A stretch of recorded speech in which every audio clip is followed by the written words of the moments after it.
Hello, hello, hello, everyone. Good afternoon. If this is your first time watching me, my name is Joanna Daniel. I am a trauma informed counselor, founder of Wounds to Scars, where we work with adult survivors of childhood trauma and abuse. We do that through conferences, retreats, and courses.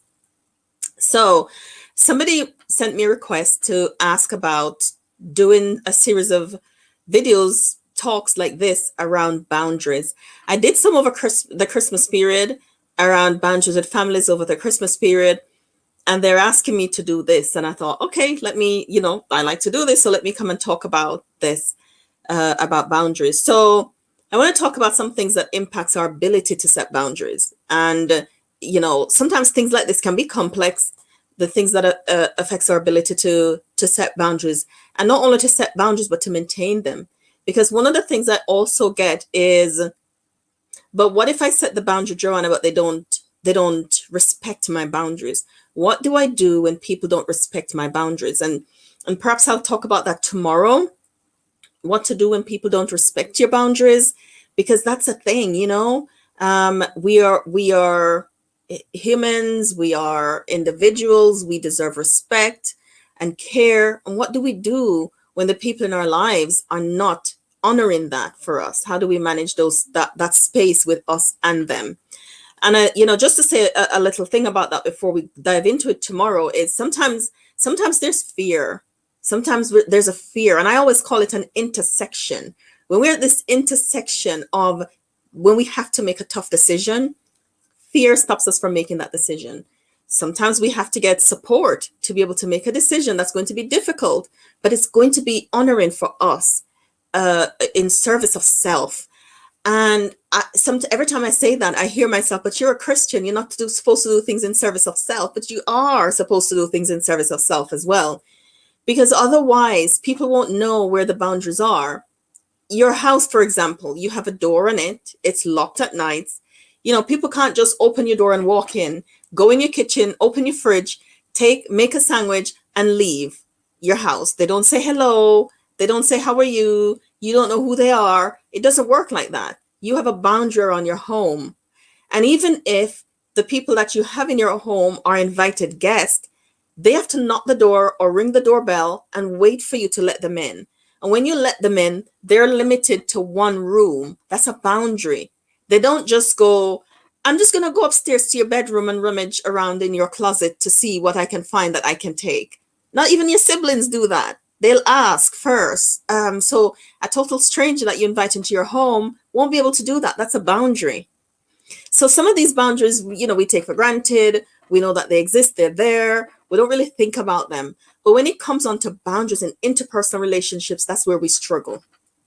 That's where we struggle. But the same principles apply. Your house, you as an individual, as a person, needs to have a door that people knock, ring the doorbell, and wait to be let in.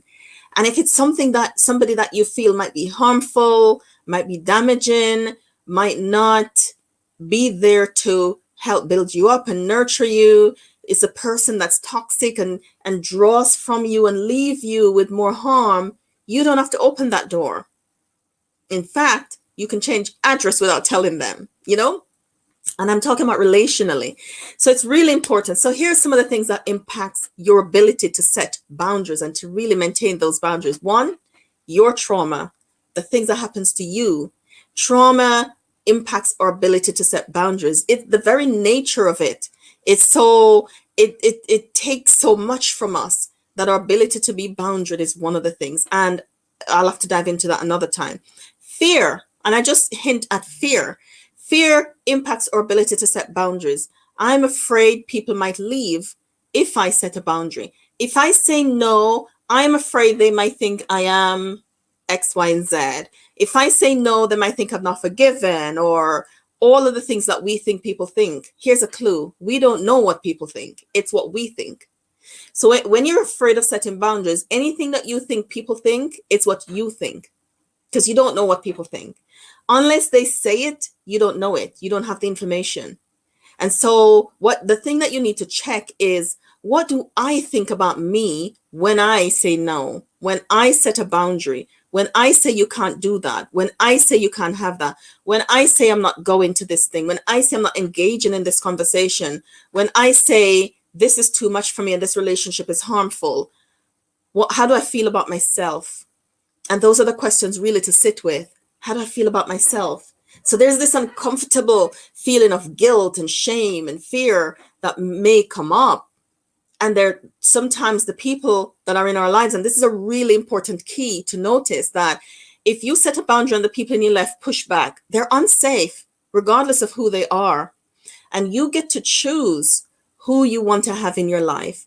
Now, again, that might, bring up a certain amount of fear, because if you get to choose who you want to have in your life, and the people in your life are harmful, and you might have to change your whole friendship list, and you might have to create distance with family members and close friends, that might be a bit daunting for you. But I promise you, as daunting as it is, it brings such an element of peace, internal peace. And what it does is the people that are present, that are healthy, and there are some, will begin to respect you and appreciate the difference. But sometimes fear won't tell you that. Fear won't tell you that there are people who are going to appreciate you because you say no. There are people who really respect and is thankful that there's a line and that they can't cross that line. There are people who will love you for that. If you think about setting boundaries with your children, when I say no to my teens, for example, I had to do a boundary the other day with my teenager.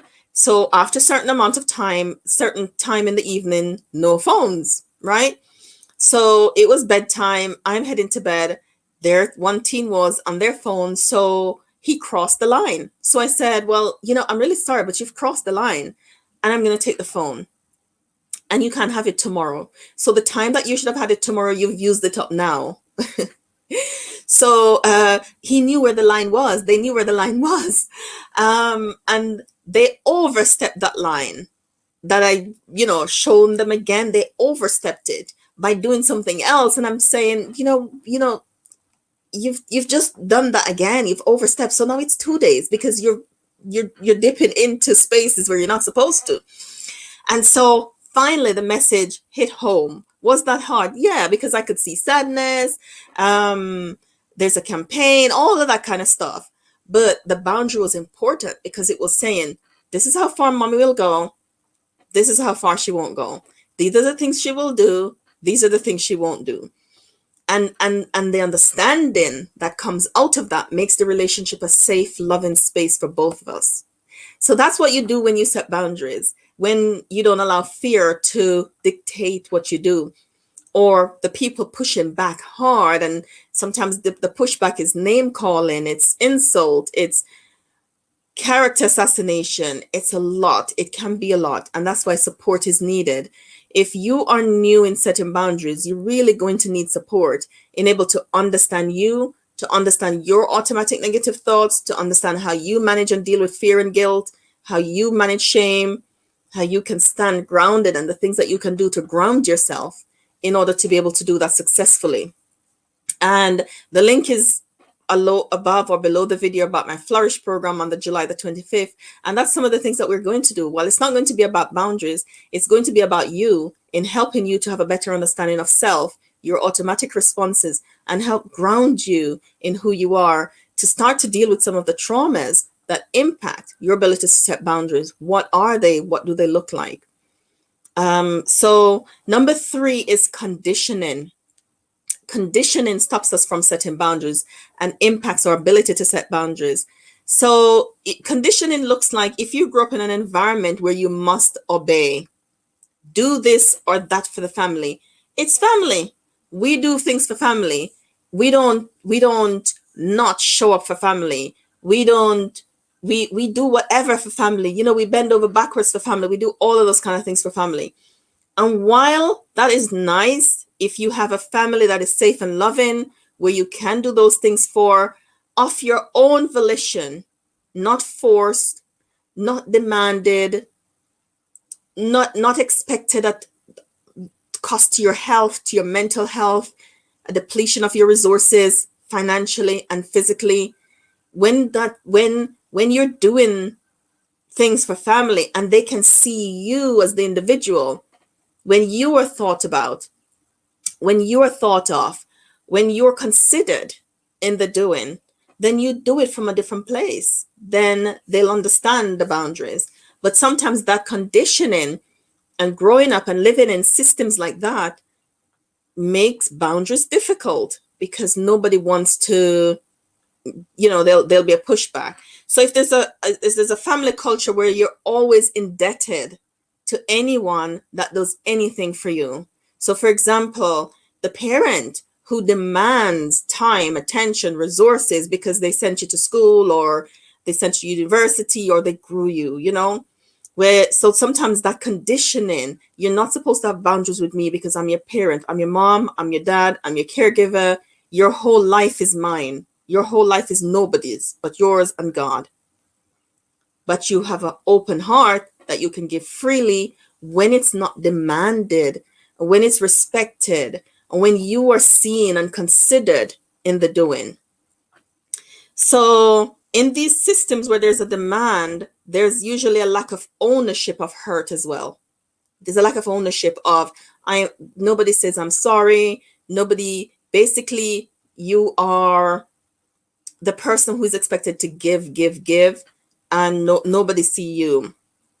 And that lack of ownership is covered with, I did so for you, now it's your turn. There's also the conditioning part where no one in the family have boundaries. So those who set boundaries are seen as a scapegoat, the black sheep. And sometimes you can be ostracized by family if you decide that you want to set a boundary. And that's always a giveaway for me. If there's a family where boundaries are not allowed, boundaries are not respected, boundaries are not seen or valued, it's an unhealthy system. And lots and lots of things in it would need fixing, usually from the top. So, and I talked earlier about fear, and that probably is where your fear comes from. Fear of people. We're afraid of being ostracized. Nobody wants to be ostracized. It's not nice to be rejected. It's not nice to be on your own. It's not nice to not have family to call on or somebody's house to pop in, or, it's not nice to not have that. But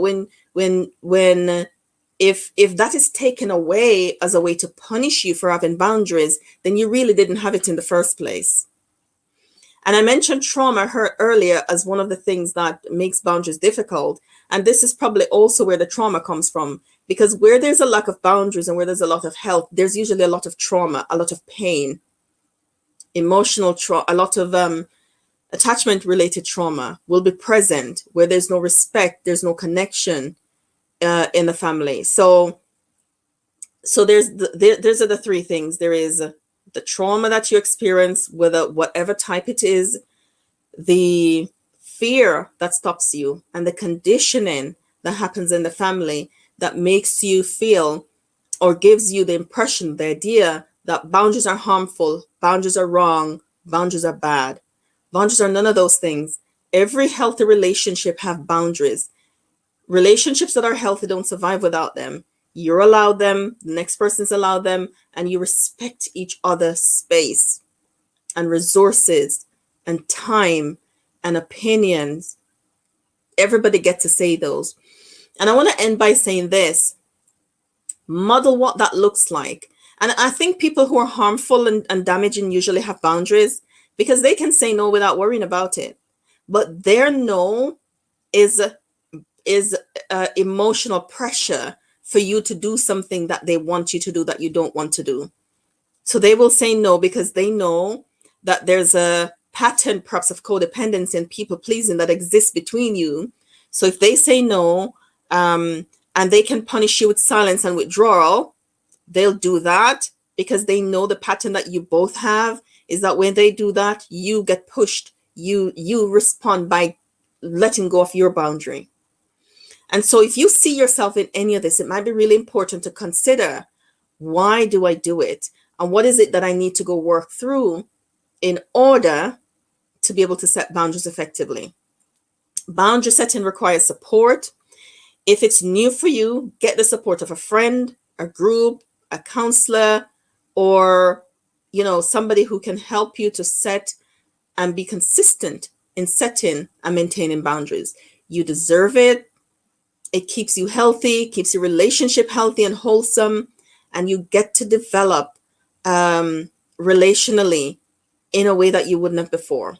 So tomorrow, as I said, I'm going to come on, I'm going to talk some more about some of the things that prevents us and why we're afraid, and when we're afraid of some of the things that we do.